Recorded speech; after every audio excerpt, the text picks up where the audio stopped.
Welcome to the Songwriter Connection podcast, where we look at the craft of songwriting through the eyes of the songwriter. Each week, we make a connection with a music maker, listen to their songs, and hear their stories. From Nashville, Tennessee, here's your host, Dave Lenihan. It is so cool that you've downloaded and listened to our podcast. Thank you so much, and for spreading it around. We're the fastest growing music podcast on the internet right now, and we certainly appreciate that. We've got some amazing guests to introduce you to, and they've come a very long way to be, extremely long way. We'll get into that in just a little bit. But let me tell you first about our local sponsor. When you come into town, and we're taping this during CMA Fest, and I know we're publishing in late July, but we work ahead. A lot of people coming into town and booking tours. There's all kinds of tours you can go on. There's the ghost tours. There are tours that will show you the homes of the stars. There's tours at Ryman and the Opry House. But if you're a songwriter looking to break into the business, there's a tour for you too. And I really want to recommend to you my friend Mark Allen Barnett. Mark Allen Barnett tours, they are just that. They are songwriting tours. He will take you in, work with you on your songs, line by line. He'll write with you. He will perform, get you out performing at some of these clubs so you can show off some of these songs, introduce you to music people, just introduce you around and show you what the business side is all about. He's a great guy. He's helped me immensely. He's been on the podcast 3 times now, and we're hoping to get him back here real soon. Mark Allen Barnett Tours. Check it out online. It's MARC-ALAN, and Barnett has the ETTE at the end. If you Google him, you'll find him. He's one of my favorite performers in town. Here's 2 of our others. And visiting us today is the Renfrees. Hello. Hello. We got Andrea and Peter, and let me tell you, right. If you grow up with a name like Renfrees, you're bound to get called Ren, huh? Yeah, that ended up just being my nickname as I was growing up. It was easier. Yeah. Everybody around town knows him as Ren, and everybody knows Andrea as Andi. That's right. So That's right. Ren and Andi, which is a lot better than Ren and Stimpy, I would imagine. That's what I say. Makes it easy to remember, though. It does. And you came such a long way to be here. Yeah. Good Lord. I've got to tell you, we found out recently, within the past year, that we are practically neighbors. Andrea said, I could have zip-lined over here today. That's right.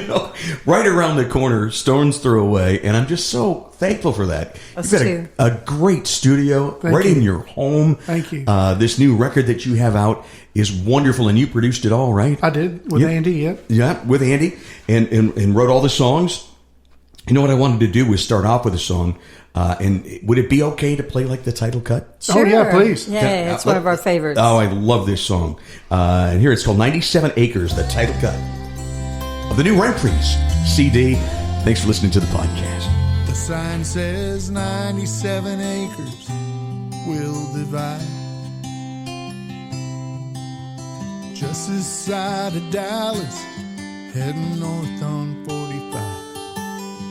And it'd break my father's heart to see that side if he were still alive.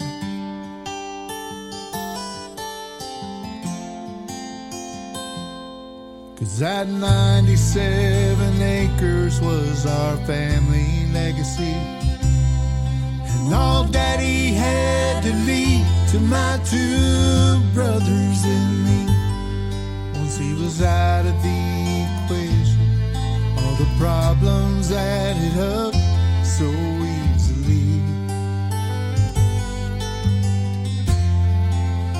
97 acres will divide a family in ways you can't describe, and only time will tell how deep, how wide.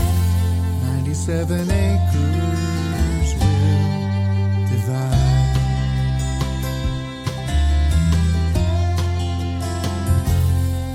Ray Jr. wants to hand it to some land developers, cut down all the trees and sell them off for lumber first. And I just can't decide which one though.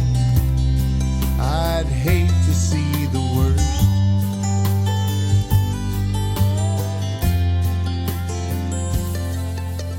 Now Billy says he wants to keep it in the family. But what good is a farm if there's no money in the wheat? Like that sign I'm hung up on the fence between the dollar and the deed. 97 acres will divide a family in ways you can't describe, and only time will tell how deep, how wide. 97 acres will divide.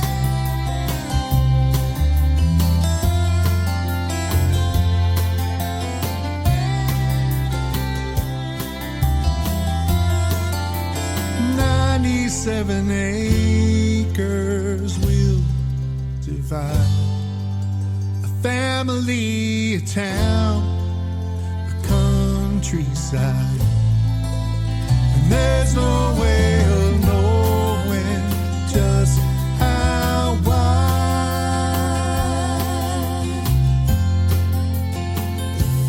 97 acres will divide. 97 acres will divide.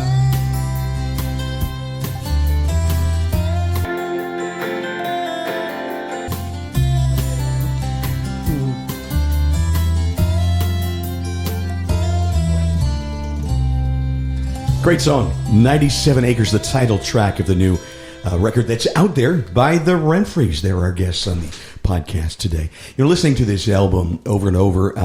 What I love about your writing, can I say, is there's always a deeper thing. Like this one starts with a sign, 97 acres and will divide. And in today's real estate market, oh my God, think about that. Yep. But it's a deeper meaning than that. And then there's songs like The Way She Moved Me. And we're not talking about a girl there. And another one that hit me really hard was The Banks of the River. We're talking about a little different kind of a bank. Yeah. But yet we're talking about the banks of a river. So, I mean, it's just really cool stuff. And I want to start with this one. Andi, you said there really was a sign. There was a sign. We were on our way up to Dallas for the Wildflower Festival. And our band that we were in, Two-Bit Palomino, always played the festival, and then we worked the festival, so I always got to meet all kinds of cool songwriters, and so I like to come armed with ideas. And we were driving through Buffalo, Texas. And I just happened to look to my right, and through a clearing in the trees, there was a sign on a fence that said 97 acres dash will divide. So I wrote it down, and then as we drove further, I looked down at it, and I just scratched out the hyphen, and I went, that's a statement. It is. Oh my! What a statement! Thank you. And it's very well written. Thank you so much. Yeah. Well, she's the queen of the double entendre, taking something that means one thing and then turning it on its heels and doing something else. It's pretty amazing to watch her do some of that stuff. I think that's my favorite kind of writing. When you hint toward one thing and then next thing you know you're talking about something completely different. Multidimensional. Multidimensional. A deeper meaning. So it's really cool. Now you guys have such an interesting story. Let's start at the beginning. Now, Andi, I know you. Texas was kind of your adopted home, right? Yes. But you came from. I'm from Louisiana, but I'm a military brat. And okay. I've lived all over the world, and I was in Houston. And Ren, you were in California. I was in Orange County, California. Yeah. Orange County. Wow. Yeah, exploring my rock and roll roots. Doing the rock thing. Yeah. And how you hooked up on the internet, huh? We did. We hooked up on a website called Tonos that was active back in the day. It was owned by Carol Bayer Sager and David Foster and Babyface. And wow, songwriters. Yeah, they were pretty active on the website. Yeah. And it was an international community of songwriters and artists that all worked and communed together on this website. It was it was a great space. Super cool. Yeah, really. That's how we met. We met on my birthday in 2003. Really? Yeah. But you'd been talking for a while online, and no, that was the first time that we really communicated. And then it's okay. You don't have to tell the story. But anyway, I don't mind. We love these kind of stories. We started songwriting in that May And then we met in August, and we probably wrote 12, 15 songs before we actually met. Yeah, easily. More than an LP's worth of tunes. Yeah. Oh, yeah. Yeah. Yeah. Well, and we met with me going back to Houston to work on a personal project that she was and her employer were producing for me. And we just met and decided there was a lot more than just music involved in our connection. And Wow. pretty soon one of us had to make a move, and it ended up being me. It was you from California to Texas. To Houston, yes. So. That's what Leaving California is about, that song. Oh, little more than musical magic going on there. Yeah. Yeah. Cool. It's a great story. We start off as good friends, and I mean, really. Well, yeah, and we got to know each other through the process of writing back and forth on, well, anything from AOL Instant Messenger to Yahoo Messenger and, all those defunct relics of the past. Did you have now. a MySpace? We did. We did. Yeah. We were first opters on that one. I met Steve Dorff on MySpace. So funny. Steve Dorff. And Danny O'Keefe. Oh, well, how about that? How do you, and I hate, we've talked in this in the past, I hate putting people in genres and stuff, but for people who aren't familiar with the Renfrees, how do you describe your music to them? When people ask, I hate when people say, what kind of music you play? Americana Western folk. Yeah. Singer-songwriter, yeah. Singer-songwriter, yeah. The thing about singer-songwriter that's neat is it allows you to encompass so many things. Does. James Taylor. Yeah. And it's back today, isn't it? It really is. It really is, yeah.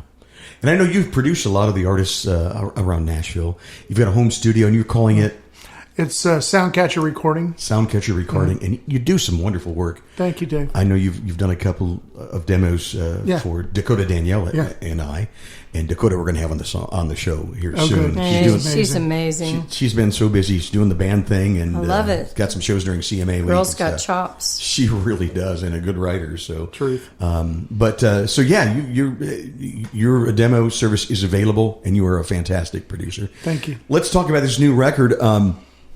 Did you play all the instruments on it, or did you bring in some? Yeah, I played everything except for the fiddle. And for the fiddle, we had Myrna Lewis, the barefoot fiddler here in Nashville, come in and play. She's killer. Oh my God. Wow. Yeah. Real talent. Wow. Yeah, and a great friend, great person too. We'll talk about a real talent. If you guys are playing all the instruments, or mostly except for the fiddle, Yeah. I mean that's something else. Yeah. What was your first instrument, Ren? My first instrument was piano. Piano? Really? Yeah, I'm self-taught on everything. On everything? Everything, yeah. No kidding. No music theory. Just No, in fact, Messed him up. it can if you're not careful. I took a music theory course in college at Saddleback College in California, and within 2 weeks I quit because it ruined my writing for almost a year. Yeah, I can see where it would. You're being analytical as to what you're doing. Yeah, overthought everything. Overthinking everything. Yeah. I At the end of the day, I trust my ears more than anything else. If it works, even if it's not theoretically correct, if it works, it works. Yeah. I have that kind of ear that I can't trust my ear. My brother was exactly the opposite, and he was very good at hearing things and being able to play it. I had to be shown, but I think ear training is something that you can develop, and you can learn. And I think I'm getting stronger, and I hope I am. But that's just my own personal experience. Yeah, there's some great videos on YouTube that you can take just watch to help learn how to get your ear trained. Hey man, where was YouTube when we were kids? Oh my gosh. You can learn anything on YouTube today, right? I know. Well, that's one of the reasons things like recording studios were so valuable back in the day, because not everybody could buy a laptop and an input device and call themselves a recording studio. Yeah.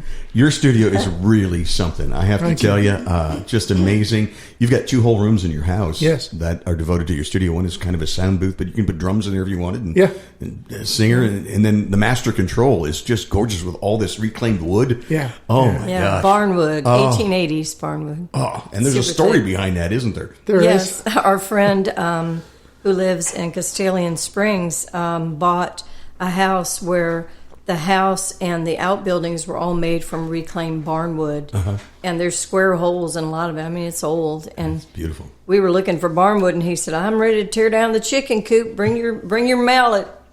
So we came and knocked it all off. Took it. It's gorgeous. So you built that and you put that on yourself? Yeah. Right. Handy Yeah, guy. like to kill us doing it. Oh, I'll bet. I'll bet. Oh, Get my your good work. gosh. Yeah. Any about? Yeah, go ahead. I'm sorry. No, it paid off. It looks good, but there's an inherent sound quality of old wood too that's really neat. That just adds to the ambience in the room and visual and audio aspects. And we know that from guitars. It's the same way. Exactly. Yeah. I think it was Keith Urban that said, for the first 25 years, a guitar still thinks it's a tree. That's great. As it ages, it gets better and better sound quality. Yeah, it's the truth. Yeah.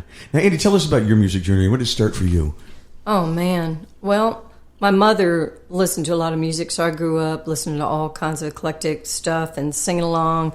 She'd crank up like West Side Story soundtrack while we were doing chores on Saturdays. So I just grew up singing, and I started writing poetry when I was 12, and then when I was 17, I just started combining them, and then just kept writing. Just kept writing? Yep. Now, do you play an instrument too? I used to play some piano, but no, not anymore. I got carpal tunnel on my hands and had to get a finger surgery that fused my fingers, so I'm kind of limited. But I play percussion really, and good, yeah. And the reason I bring it up, just a couple of weeks back, we had a songwriter from California named Molly Lakin. And Molly is the song doctor. She's just absolutely amazing. And she talked about her frustration, me too, about people that would come to her for coaching and say, well, I'm just a lyricist. And she's like, well, what do you mean I'm just a lyricist? No. Only the most important part of the song. The most important part of the song. Exactly right. Exactly right. Yeah. Because we look for an idea today. Not all the time, but sometimes it's the idea that sparks the melody. Sometimes it's just the opposite. We've talked about this on the show, right? Yeah. Do you have a favorite way that you write together? Well, the way we usually write together, I bring her a musical idea and say, do you have anything to go with that? Which is the like way, a melody, right? That's how The Way She Moved Me came about. we wrote that in 10 minutes. Yeah. Wow. I had that guitar lick and I was playing it. I walked into her office and said, what do you think? Do you have anything for this? And she pulled something out. That I had written the day before. Yeah, I think we might have changed 2 words on it and it locked all in and everything was done like that. Super fast. Wow. So we'll either do that or she'll bring me a lyric and let me work on the music to it. Every once in a while I'll jump in on a co-write with her here in Nashville and stuff, but I don't do that much anymore. Well, I would love to hear another song because we're here around the dining room table and the show is known for live music around the dining room table. And you've got that beautiful guitar that I want to talk about in a little bit. We should do Banks of the River. Banks of the River? Sure, Yeah, I wrote that song with Davis Corley. A friend of ours named Daniel Bowling used to work for the BLM, and he was telling us one day about the Rio Grande that by the time it hits the Texas border, almost all the water's siphoned out and it's being fed by the Colorado because of the irrigation practices throughout the West. They have these aguacias where everyone has like a tributary that they're allowed to turn on and turn off, and they get so many hours of water. Wow. And so someone else was talking about water companies coming in and trying to buy water rights and take the water. So Davis and I were about to write, and I said, man, I've been wanting to write this title. I said, and the banks are the corporations, you know. And so he's so brilliant. The kid walks outside, and he comes inside, and he goes, they came like beavers in business suits, and we just, boom, started off. Who thinks like that? I know. That is great. He's brilliant. I love him. Here we go. Okay.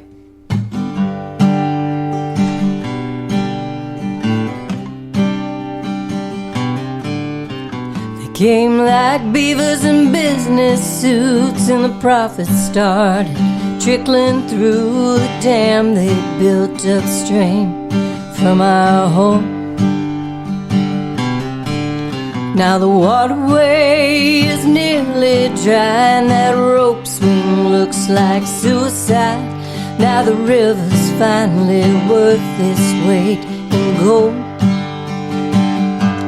Seems like water ought to be alongside life and liberty on the list of things no man should take away. Since when is cash in a rich man's hand worth more than the rights of an honest man? Soon there'll be no one left to say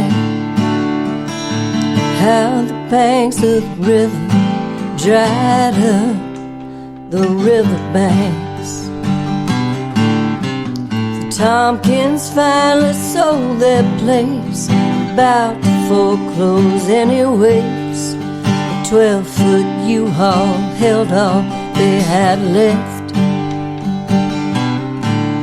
and all them lawyers in the courts can't seem to fight a civil war. They're bleeding us dry as that riverbed. Seems like water ought to be alongside life and liberty, on the list of things no one should take away. Since when is cash in a rich man's hand worth more than the rights of an honest man? Soon there'll be no one left to say how the banks of the river dried up, the river banks. Damn those banks, damn those banks. Why they gotta damn those banks? Seems like water ought to be alongside life and liberty, on the list of things no one should take away. Since when is cash in a rich man's hand worth more than the rights of an honest man? Soon there'll be no one left to say how the banks of the river dried up, the river banks. How the banks of the river dried up.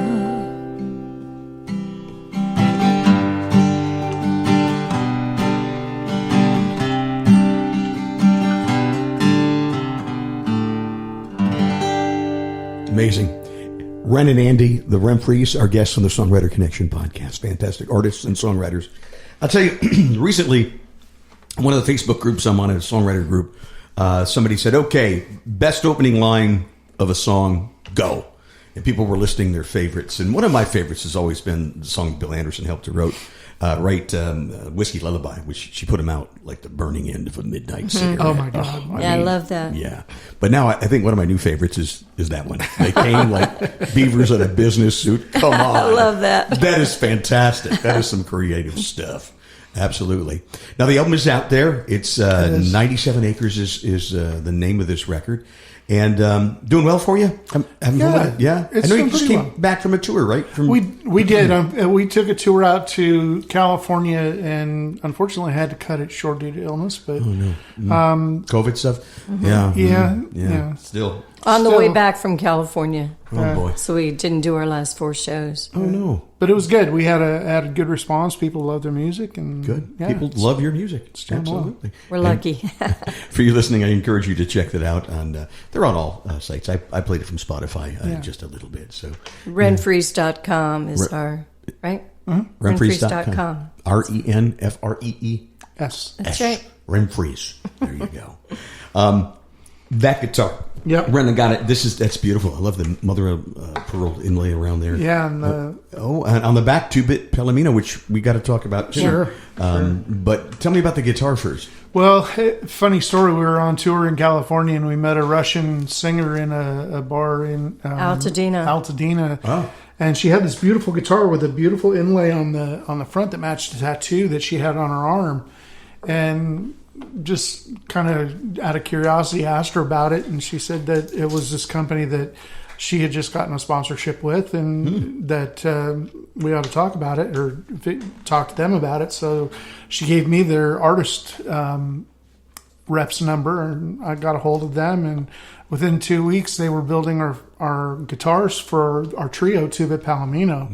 And they custom built 2 guitars, a bass, and 2 ukuleles for us that were just I mean, they're just stellar. Gave them instruments. to us Wow. as an endorsement. Yeah. So the We company endorsed them. The company's name is Ayers, Ayers, and it's after Ayers Rock in Beautiful. Australia. The company is in Taiwan, Taiwan, and they manufacture in Vietnam. Wow. And they're just stunning instruments. Beautiful guitar. Yeah. And it sounds so great. Well, Thank you. they play like butter too. Oh, do they? Yeah, they're super good. I discovered a new guitar. For me, Zager guitar. Oh, yeah. Oh, yeah. I'm wearing the T-shirts. Yeah. No, I've seen those. I guess as I well. should have asked them for sponsorship before I went ahead and bought it. But I absolutely love it. It's because, again, they make it. And, Yeah. and for those of you who don't know, there was this group, and they were kind of a one-hit wonder, Zager and Evans, who had a song in the year 25. You might remember that Oh, song. yeah. So Denny Zager formed this company and makes these guitars, he and his son. Cool. And when I got the guitar, I got the T-shirt. Nice. I got an autographed picture to hang on my wall, and they say play it for 30 days. If you don't like it, send it back. Yeah. Wow, that's awesome. I'll take that deal. And so far, I've had it for 2 weeks. I don't see me sending it back. So No, I don't think so. I think there's a lot of songs in that guitar. Yay. Sometimes you get the feeling. I've heard really great things about the guitars. I haven't had a chance to see or play one yet, but yeah. I'll pull it out later for you. Good. So you see it. I'm pretty impressed with it so far. And tell us about 2-Bit Palomino, and that was a trio. It was our trio. Mm-hmm. So we got involved in a project in Houston called Shoulder to the Stone that our friend Sailor White put together. His daughter worked for not-for-profits, and it was right after the earthquake in Haiti. Oh, boy. And they wanted to do a compilation CD from Houston artists. And so we, of course, were thrilled to be included.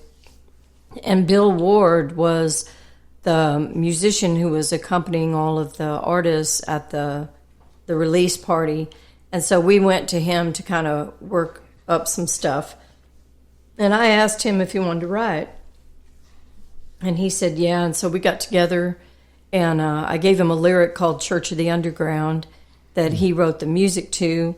And then we ended up being on this project together. And so as we started to sing for the release party, we realized that we had one of those rare blends where you could hear the fourth harmony. Oh, wow. And so we were like, wow, this is cool. And so we started doing shows, but where he would play and we would play as the Renfrees, and then we would play together. And so we said, we need a name for when the three of us are playing together. And Bill had a song called 2-Bit Palomino, and it's about one of those grocery store horses. And Okay, that's where that came from. Yeah, and we were like coming up with all Wow. these names, and Ren's going, 2-Bit Palomino. And we're like, yeah, that's a good song. And then he's like, no, 2-Bit Palomino should be the name. And so he came up with he took graphic arts in college. He's kind of brilliant at that. And so he came up with this logo, and we started a page on Facebook thinking we'd just slide in under the radar. And we started selling T-shirts and hats from the logo before we had one song recorded. Wow. And so then we we had a manager before we had a song recorded. And then we recorded the album in August, released it in October, and then were nominated for Vocal Group of the Year in January, and then won Wow. Vocal Group of the Year For Texas, yeah. Texas. from That's that great. first record. And it just took off at a gallop, and we said, okay, we're riding this horse. Of course, the Palomino horse. We toured for 7 years with that, and then our second record, 2-Bit Palomino Rides Again, also won. Vocal group of the Course, year. yeah. We've had some That's really great fantastic. adventures, and Wow. our bandmate Bill is living in Kerrville. He works for Shriner University That's down where the there. big folk festival is, right, Kurt? Yeah, he's recording there right now. Wow. It's wonderful. So do you play every now and then? Get together? We haven't, but we were going to, going but I to, got and then she sick got on the sick. road. Oh, no. One of those shows that got canceled, huh? Yeah, we Yeah. had plans to stop no. in Kerrville on the way to Houston. Yeah, we were going to play. I know my friend Shanna in a Dress, who was just on this podcast a while back, and she was just there performing. So, and in fact, I think she won one year. Yeah, 2 years ago. 2 years ago, yeah. And another person that was on our show, Efren White, also won. Yeah. Yeah. a few We years got ago. Shanna her first round in Nashville. Did you? Wow. Yeah, our friends were like, hey, you need to help Shanna. And we were like, okay, come on. Oh, she's wonderful. Yeah, Yeah, she's she great. is. Yeah. Love her. Very If you- quirky and unusual. She is. And, I love her shows. It's like a stream of consciousness. She just tells you what you're thinking, and it leads to a song, and you leave entertained. Yeah, she's cute. If you're not familiar, she's been on the podcast. Look at a past episode, Shanna in a Dress. She's really something else. And you talked talked about how a song inspired the name of your group. I have to tell you a side thing. I'm working out this morning listening to your record, and there was a line in one of your songs I thought would make a great name for a band. Dashboard Saints. Oh, there you yeah. go. Yeah? That's a treat. Yep. Yeah. What song was that from? Stained Glass and Mirrors. Stained Glass and Yeah. Mirrors. Oh, great song. Couldn't remember which song exactly I heard it, but I thought, oh, what a great band name. Dave Land. And the Dashboard Saints. Yeah, I like that. Yeah. So I always like the and the bands. Yeah. Right. Yeah. Hey, listen, my host is Red Circle, and they are an amazing company if you're thinking about starting a podcast. They've monetized our podcast now, so I take a little break to honor some of their sponsors. But when we come back, we're going to hear more music from the Renfrees. Okay, Cool. don't Sounds go good. away. Thank you. You're listening to the Songwriter Connection, connecting with music makers and hearing their songs and stories. Now back to the show with your host, Dave Linehan. I'm glad you're with us. The Renfrees are our guests, and I need another song, if that's possible, live around the dining room table. All right. We got tuned a little bit. That's fine. What are you going to do, Rennie? Well, we're starting to dip our toes into the arena of sync production and recordings and stuff. And That's where the money is today, they say.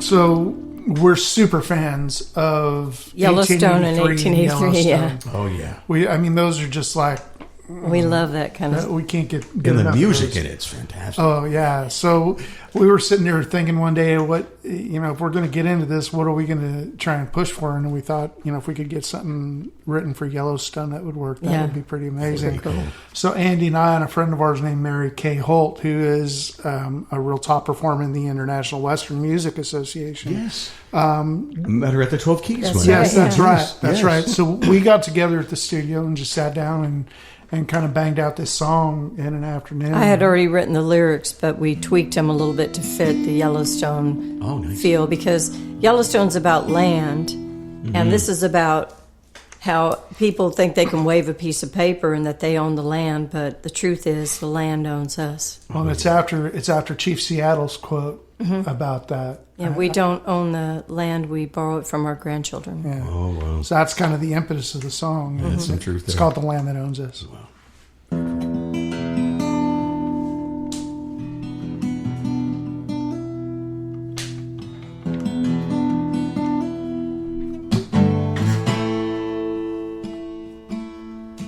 I guess it's human nature to take more than we give.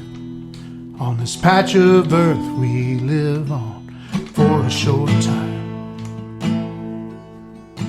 We try so hard to tame it, run the wire and fence it in. It's a battle we can't win, but we keep trying. We keep trying. We keep trying. 'Cause you cannot own a mountain, you cannot own a river, you cannot own a single blade of grass. You cannot own a prairie, you cannot own a valley. These things will live on long after we pass. From dust to dust, it's the land that owns us.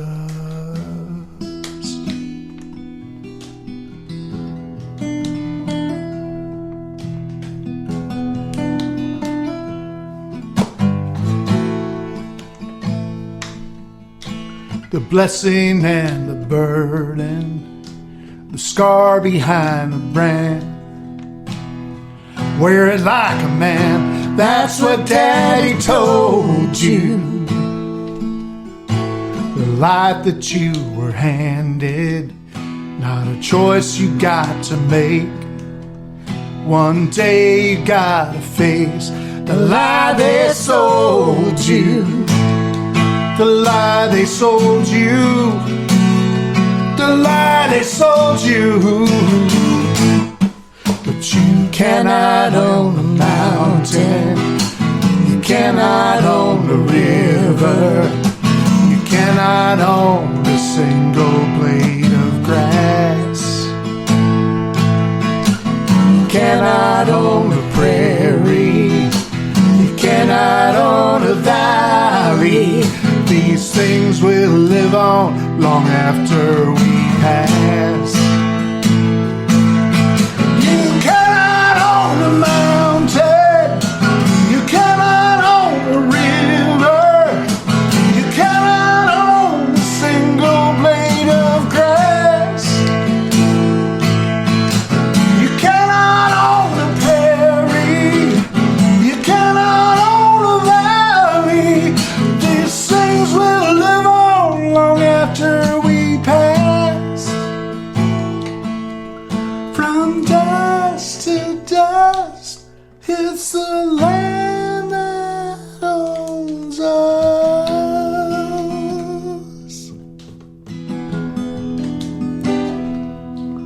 From dust to dust, it's the land that owns us.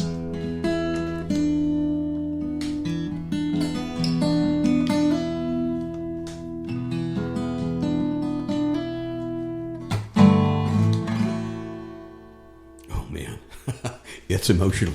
We got to hear a little rockin' around there, too. A little bit. A little bit. Yeah. It's amazing. What a great song. I could hear that in Yellowstone. Yeah. 1883. And did I read they're doing another prequel? Yeah, They they're are. doing it's 1932 or something like that. yeah. 1932. Wow. They're going through generational things, which is kind of cool because It is cool. you need to understand why the Duttons are so attached to the land. You know, I heard they're also doing a spin-off on that's going to touch on the 4-6's ranch. yeah, In Texas. yeah. Oh, wow. Great. That'll be interesting. So yeah, there's all kinds of stuff going on with that. Hopefully they'll find a way to get this in. Anybody listening who knows how to get a hold of anybody there, We got your songs. That's right. hook us up. This is Casey's song. Absolutely. Andy, I wanted to ask you about one of my favorite songs that you wrote was a song that was cut by Chris Ledoux. And it's just a gorgeous song, and I wanted Thank you. to talk a little bit about it. I'm an avid reader, or I used to be. I don't read as much anymore, but I had read this series by Harry Combs, like comb your hair, Combs. Okay. And the series, the first book is called Brules, Brules, and it's the story of a young man who comes to the West and is there during the opening of the West and the building of the West, and it's his story. And I had just reread the series, and one day I was thinking, what happens to a man like that, you know, at the end of his life? And so I wrote a poem called The Buffalo Grass, and the buffalo grass is an indigenous salt grass that grows from the panhandle of Texas all the way up through Wyoming, Montana, and into Canada. Wow. And the buffalo love it, so they would follow it south in the winter, and then north as the grass would grow north, they would follow it up. And the Indians said that when they saw the grass, they knew the buffalo were close behind. So that's what I wrote it off of. And a guy on the same website that I met Ren on, his name was Willie McCulloch, I let him read the poem, and he said, we should turn this into a song. And I came to Nashville for 3.5 days in November of 2002, and I brought that song with me and met a guy named Clay Canfield who wanted to put his own spin of the music on it, and Chris Ledoux's drummer, K.W. Turnbow, heard Clay's version, and so the three of us split the song. Wow. And Chris cut it on his last studio record, Horsepower. Wow. I have that on a worn-out tape of Chris Ledoux. There you are. Sorry. That's terrible. You and Garth. Me and Garth. Is there any way, and I hate to put you on the spot. No, so we can can do talk about it. You can do that song? Absolutely. Great, because I absolutely love it. It's Thank Buffalo you. Grass, the Renfrees. On our podcast.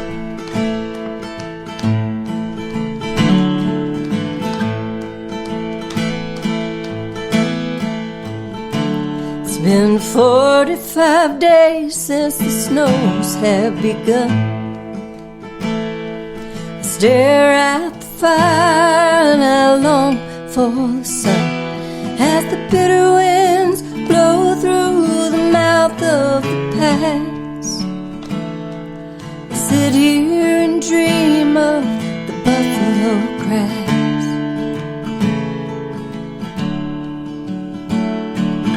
Ponies are shaggy, their coats have grown long. With their heads down, they huddle together as one.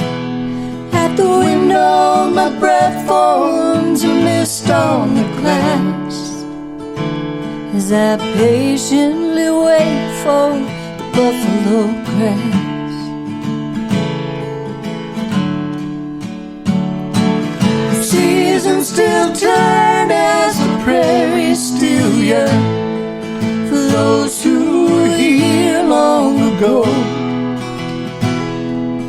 Two have all gone and the bison moved on. Soon I will follow them home. Molly passed in September, left me alone. Now my heart is as heavy and round as a stone. Too many years have gone by too fast, and I long for the feel of the buffalo grass.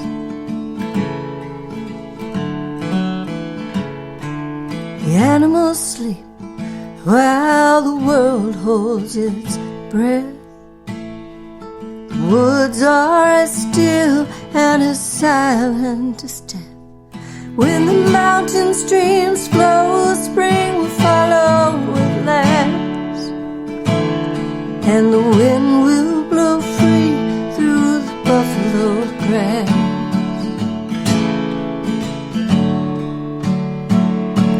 The seasons still turn as the prairies still yearn for those who were here long ago.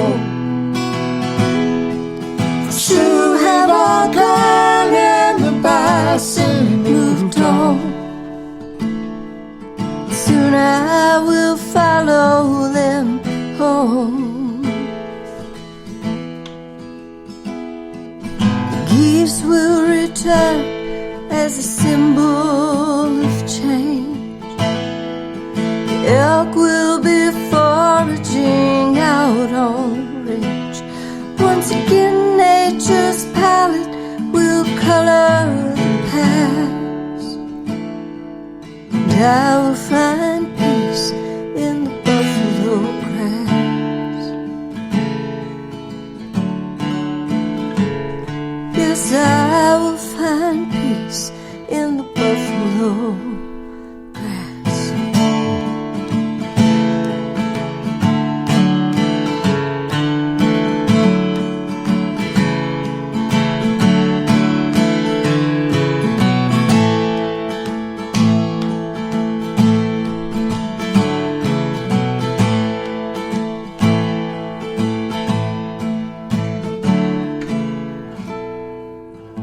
Andi and Renfrees, our guests on the Songwriter Connection podcast.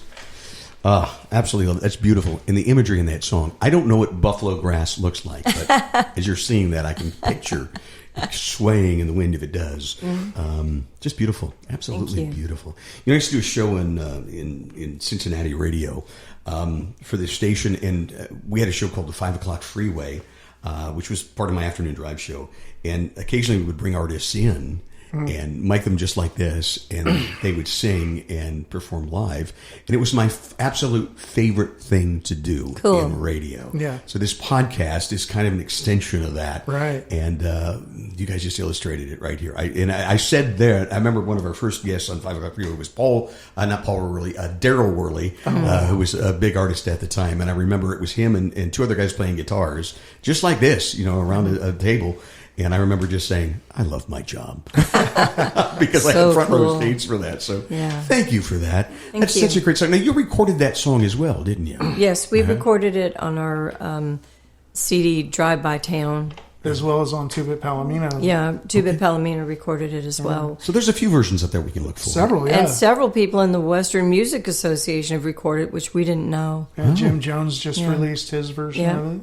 Well, I can imagine. That is such a beautiful song. I have this philosophy when writing that you either start in a small space and expand the listener's thinking, or you start wide and then you narrow it down, you draw them in more intimately. And that song starts intimately and then it expands. Is there an example of the opposite way? Probably The Way She Moved Me or something like that, where it's a broader thinking that you narrow it down. I like stuff like that because you take them on a journey and you don't just get on the same place. There's movement and thought as well as in song. You know, it's I great like stuff songwriting like insight right here, and that's what this song is. This show's all about too. Well, Chris Ledoux told me that when he listened to that song, he closed his eyes and watched the movie in his head. Yeah. I like that. I do. That's kind of what I was doing. Yeah. It's easy to do with her music. I'm gonna have to hear that song, you know. But before I do, I want you to put the production hat on there. Sure. Ren, talk a little bit about producing. And I've had some experience with you, and I like the work that you do. Yeah. Someone brings you a song. How do you decide what you want to do with it? Well, I think it's gets down to a really good relationship between the producer and the artist, and really kind of knowing who the artist is and what their direction in moving forward is. Sometimes it's all about them not knowing at all what they want to do and helping them find that. Yeah. So long answer to a short question is it just gets down to letting the music really tell you where it needs to go, and not limiting yourself to any specific idea going forward. Sometimes just experimenting, you find amazing things that you would never have thought about doing before. So. How about that? That's interesting. So production is really, the way a song is produced has a lot to do with the writing of the song, I think, and putting that message across. Well, very much. It has to, the production of a song has to really support the message of the song. Yeah. You know, I know there's a lot of producers out there, and, you know, I love you guys very much, but they put their own artistry ahead of the song itself sometimes, and they want to make sure that everybody knows that it was their production style that shined through on the song. Interesting. And I kind of look at things differently. I look at my job as a producer isn't to make me the focus, it's to make the artist and the song the ultimate focus. That is cool. Yeah. That is so cool. And you are right. And you've got this Facebook page right now for people that have their studios. Yeah. What do you call that? And people can find you, right? Home Recording Guru. Yeah. It's really cool. All kinds of great tips there on producing music. So I wanted to plug that too. Thank you. You know what else I wanted to ask you about? Being from Texas, doing that Texas route. We hear time and time again, and I'm a Midwestern guy, you know, that's been into country music and you know, for quite a lot of years. Been in country radio since 1980, so you do the math.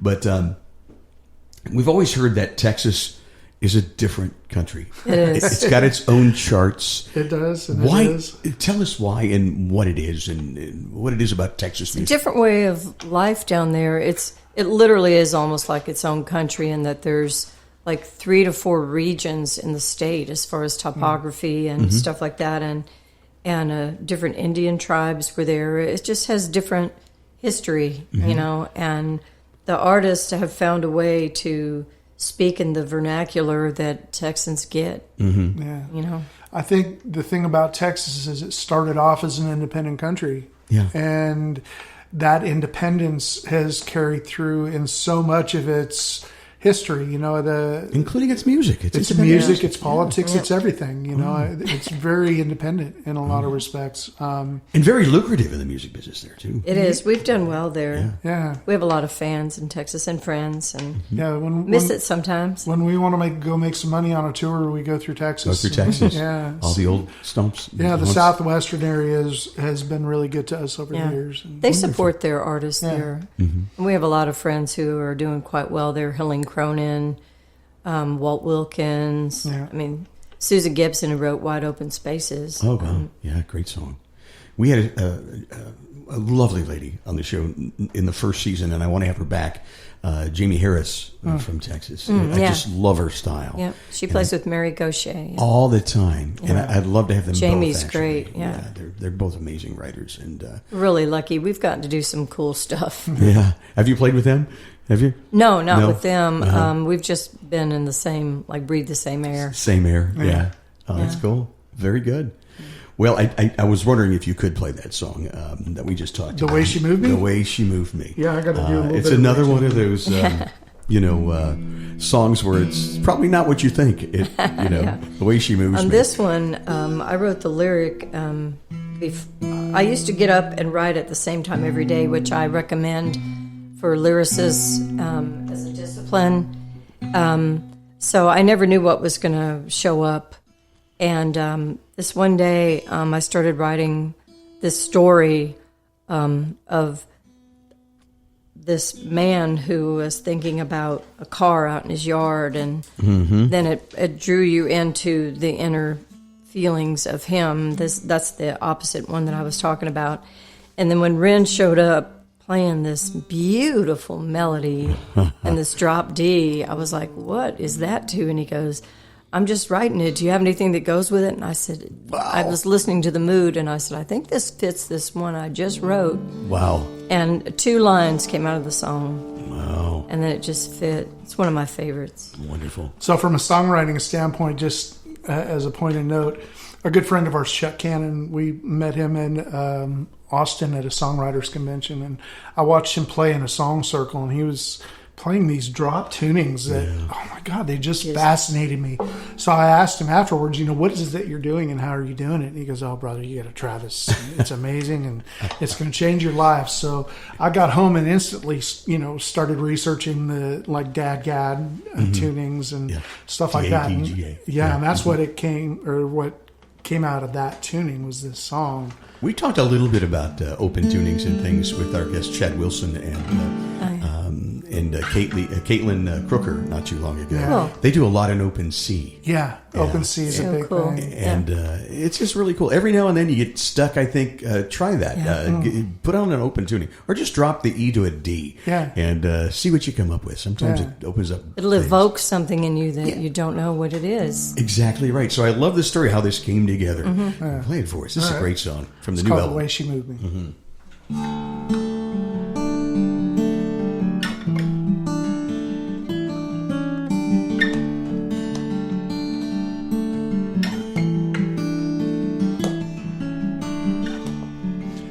Back of the yard on cinder blocks sits a part of my freewheeling years.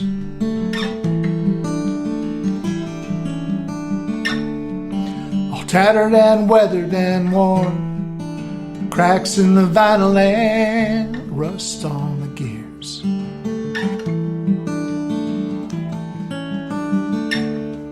I still remember the touch of the wheel and St. Christopher's cross on the dash.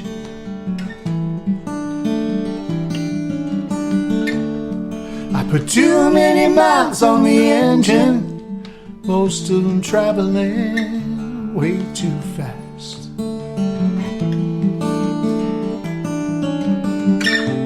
I just couldn't let go. It's foolishness, I know, holding on to some old memory. But I'm captured by the thought of the feeling that I saw in the way she moved me down the hallway of this empty house. Hang pictures of what used to be.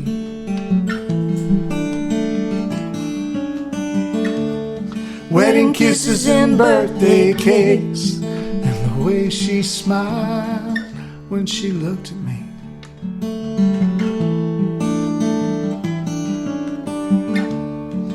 I still remember the touch of her skin and the way her hand felt in mine.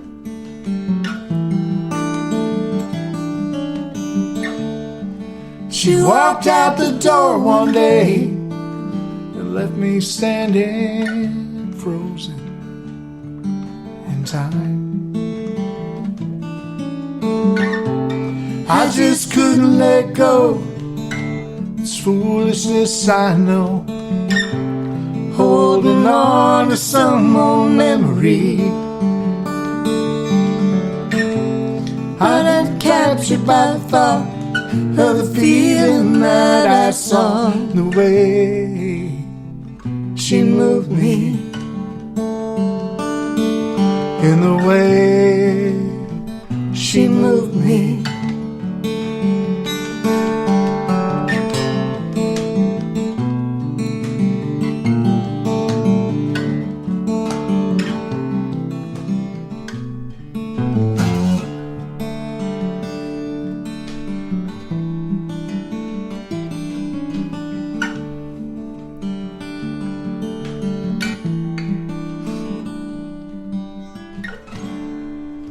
Today I stared out the window, thinking about such pointless things.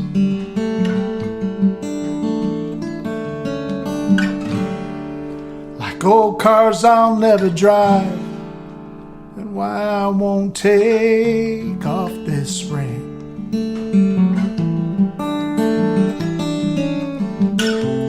I just can't let go. It's foolishness, I know. Holding on to some old memories, but I'm captured by the thought of the feeling that I saw in the way she moved me, in the way she moved me. Oh,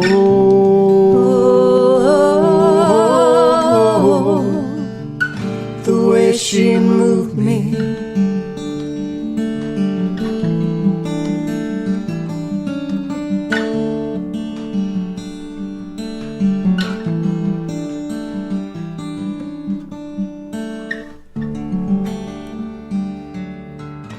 One of my favorite songs on the new record from the Renfrees. Thank you, Dave. The Way She Moves Me. The album is called 97 Acres. It's a great record, and I hope that you will give it a listener to. More importantly, buy it. Go to the website and buy it. What a concept. What a concept. People do buy music today. They do. Yeah, absolutely. So it's nice to have you, and thanks for coming all this way. Well, it was a bit of a jaunt, but it was well worth it. Thank you, Dave, for doing this for songwriters and independent artists. We appreciate you. So People important like you. to have things It's like a this. labor out of there. love. Thank you so much, and for helping us spread the word. Yeah, put that bug in Chuck Hannon's ear. We'd love to will. have Chuck on this show. Absolutely. He's one of my favorite songwriters. Absolutely. Thank you so much for joining us. We'll catch you next week on Songwriter Connection. Thank you for listening to the Songwriter Connection podcast. Find us on social media at Songwriter Connection. Also, listen to Dave Lanahan's Nashville Connections radio show. It streams live every Friday morning on WOBL and WNOI. Look for us on Facebook and YouTube. See you next time on Songwriter Connection.